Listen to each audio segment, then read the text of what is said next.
आज मैं आप लोगों के साथ बहुत ही ज़रूरी लेकिन इग्नोर किए जाने वाला टॉपिक के ऊपर बात करने वाली हूँ। वो है घर की बजट और प्लानिंग। बिलीव मी, जब हम अपने पैसों का हिसाब बिल्कुल समझदारी से चलाते हैं ना, तो सिर्फ हमारी जेब ही नहीं बल्कि हमारा जहन भी हल्का और खुशहाल हो जाता है। छोटी छोटी हैबिट्स ना बड़े बड़े बदलाव ला सकती हैं। तो बस आज मैं आपको अपनी आसान बजट प्लानिंग का तरीका बताऊंगी जो हर घर में ज़रूर काम आएगा। तो वीडियो स्टार्ट करते हैं। So let's get started. अस्सलाम वालेकुम माय यूट्यूब फैमिली, कैसे आप सब लोग? उम्मीद करती हूँ आप सब ठीक ठाक होंगे। मैं भी अल्हम्दुलिल्लाह बिल्कुल ठीक ठाक हूँ। तो यहाँ पे आप लोगों को बताती चलूँ, मैं ना आटा गूंदने लगी थी। कल मैंने बनाई थी कड़ी, वो थोड़ी सी बच गई थी। तो मेरी एक हैबिट है कि जब तक पुराना सालन पड़ा होता है ना, तो मैं नेक्स्ट और नहीं बनाती, उसी को यूज़ कर लेती हूँ। कड़ी अब कोई खा नहीं रहा था, तो बस मैंने उसमें जो है ना, उसको मैंने आटे में गूंद लिया था और फिर मैंने उसकी मज़ेदार सी रोटियां बनाई थी। बहुत डिलीशियस बनी थी। और साथ के साथ ना, अगर शोरबा भी बच जाते हैं ना, समटाइम्स ऐसा होता है किसी भी किस्म का हम शोरबा वगैरह बना लेते हैं, या चने बच जाते हैं तो मैं उसको चावल वगैरह बना लेती हूँ। तो बस आज कड़ी बच गई थी तो मैं उसकी रोटियां बनाऊंगी। तो चलें, बाकी साथ साथ मैं अपने घर के काम करती रहती हूँ और आप लोगों को मैं बजट आइडियाज़ दूंगी जो बहुत ही ज़्यादा आप लोगों के काम आएंगे। अच्छा, ये तमाम मतलब बजट प्लानिंग को ना मैंने 8 स्टेप्स में शेयर किया है, ठीक है ना। वो आप लोगों के साथ मैं शेयर करूंगी। तो सबसे पहला स्टेप जो आपने फॉलो करना है ना, वो है मंथली इनकम का क्लियर हिसाब रखना है। सबसे पहला स्टेप वो यही होना चाहिए कि जितनी भी आपकी इनकम है या आपकी आमदनी आ रही है, चाहे वो सैलरी है या कोई भी साइड बिजनेस है या किसी और ज़रिए से कोई भी पैसे आ पा रहे हैं, तो आपने सब पैसों का ना क्लियर टोटल लिख लें। एक कॉपी पेंसिल लेना है और तमाम पैसे जहाँ जहाँ से आपके आ रहे हैं या आपको घर का खर्च मिल रहा है, आपने एक कॉपी के ऊपर उनका टोटल लिख लेना है, ठीक है। उसके बाद ये स्टेप 2 आपने क्या करना है, वो है घर के ज़रूरी खर्चों की लिस्ट बना लेनी है, ठीक है जी।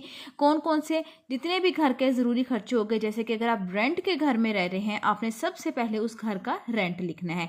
या फिर आपने अपने घर में रह रहे हैं, उसकी इंस्टॉलमेंट्स करनी है, आप वो लिख लेना है। उसके बाद जो मेन आ जाती चीज़ है वो है बिजली, पानी और गैस का बिल। ये लिखने के बाद आप लोगों ने ज़रूरी खर्चों की लिस्ट में लिख लेना है बच्चों की स्कूल की फ़ीस। स्कूल की फ़ीस के बाद लिख लेनी है मंथली ग्रॉसरी। अब आप लोगों ने एक पेपर पे इन तमाम चीज़ों की ना लिस्ट बना लेनी है। उसके बाद ये स्टेप नंबर 3 क्या होना चाहिए आपका, वो है सेविंग्स को हमेशा प्रियोरिटी देनी है। अगर आपको पैसे मिल रहे हैं ना, अपने माइंड में शुरू से अपनी एक हैबिट बना लेनी है कि आप लोगों ने सेविंग्स लाजमी करनी है। जो भी पैसे आते हैं ना, सबसे पहले आपने उसमें से सेविंग्स के निकालने हैं, चाहे आप उसमें से 200 रुपये ही क्यों ना निकालें, ठीक है ना। सबसे पहले अपनी हैबिट बनानी है बचत करने की, खर्च आपने बाद में करने हैं। फिर ये स्टेप नंबर 4 आ जाता है अपनी नीड्स और वांट्स। इसका फ़र्क समझना बहुत ज़रूरी है। अपनी जो भी ज़रूरत है, आपकी जो ख्वाहिश है, उसमें हमेशा फ़र्क करना सीखें।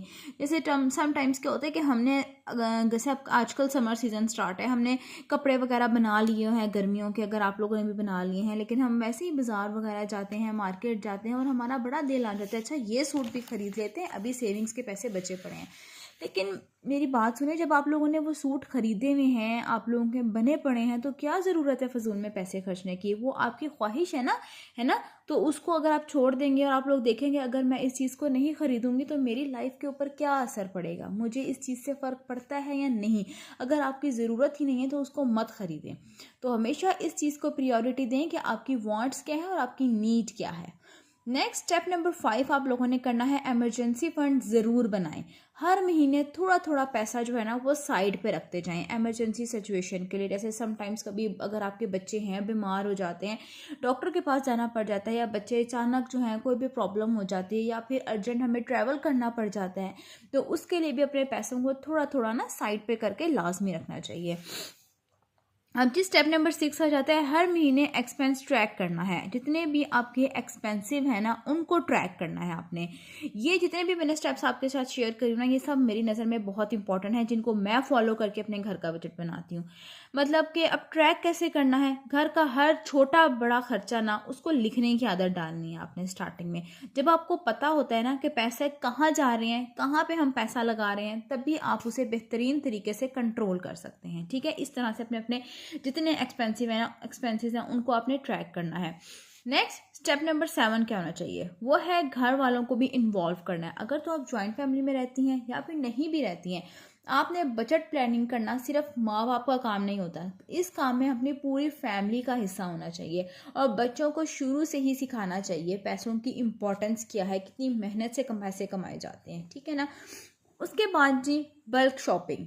बल्क शॉपिंग का मतलब मैं आपको बताती हूँ क्या है। समटाइम्स हमारे घर में जो डेली चीज़ें यूज़ हो रही होती हैं, जैसे कि ग्रॉसरी की चीज़ें हो गई, उसके अलावा भी जो चीज़ें हमारे डेली इस्तेमाल में होती हैं, डिश वॉशर हो गया, उसके अलावा सरफ हो गया, ऐसी चीज़ें जो है ना हमेशा कोशिश किया करें कि बल्क में उठाएं, ज़्यादा क्वांटिटी में उठाएं। इससे एक तो मनी सेव भी होती है और बरकत भी होती है। इसके निस्बत कि आप डेली थोड़ी थोड़ी चीज़ें मंगवा रही हूँ, अच्छा आज के खाने में इतना प्याज चलेगा, आधा किलो प्याज ले आओ, आधा किलो आलू ले आओ, आधा किलो लहसुन ले आओ, इस चीज़ में कभी बरकत नहीं होती। कोशिश करें कि मंथ के स्टार्ट में ही ग्रॉसरी इकट्ठी बल्क में करें। जो चीज़ें आम मतलब स्टोर्स होते हैं ना बड़े बड़े, वहाँ से आप लोग करें मार्ट की जगह। उसके अलावा जी लास्ट में आ जाते हैं सेकंड हैंड शॉपिंग। इसको बड़ा इंपॉर्टेंस देना है अपने सेकंड हैंड शॉपिंग को।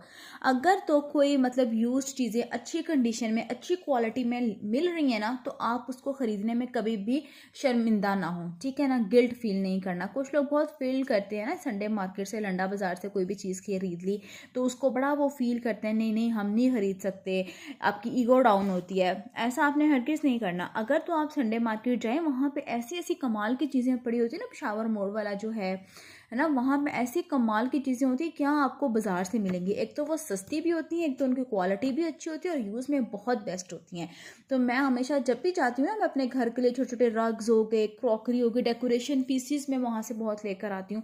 तो इस तरह की छोटी छोटी चीज़ें मैं संडे मार्केट से लाजमी परचेज़ करती हूँ। तो आप लोग भी कोशिश करें कि जो सेकंड हैंड चीज़ें होती हैं ना, अगर वो आपको अच्छी और न्यू कंडीशन में मिल रही हैं तो वो आप लाजमी परचेज़ करें, ठीक है। क्योंकि याद रखें पैसा चलाना ना एक हुनर होता है, ठीक है। हर घर में सुकून तभी आता है जब हम अपने खर्चों को समझदारी से संभालते हैं। ये मेरी तमाम टिप्स थी जो मैंने मतलब अपना बजट बनाते हुए ना इनको अपने माइंड में रखती हूँ। बजट प्लानिंग ना याद रखिएगा कोई मुश्किल काम नहीं, ये सिर्फ एक अच्छी हैबिट होती है, ठीक है, जो आपकी ज़िंदगी को बेहतरीन और खुशहाल बना सकती है। अगर आप लोगों को आज की वीडियो पसंद आई हो तो वीडियो को लाजमी लाइक करना, शेयर करना, चैनल को सब्सक्राइब करना। मिलती हूँ कल आप लोगों के साथ नेक्स्ट वीडियो में। तब तक के लिए अल्लाह हाफिज़। और हाँ, बहुत मेहनत से वीडियो बनती है, लाजमी चैनल को सब्सक्राइब करते जाना और साथ के साथ इसको शेयर और लाइक भी करते जाना। अल्लाह हाफिज़।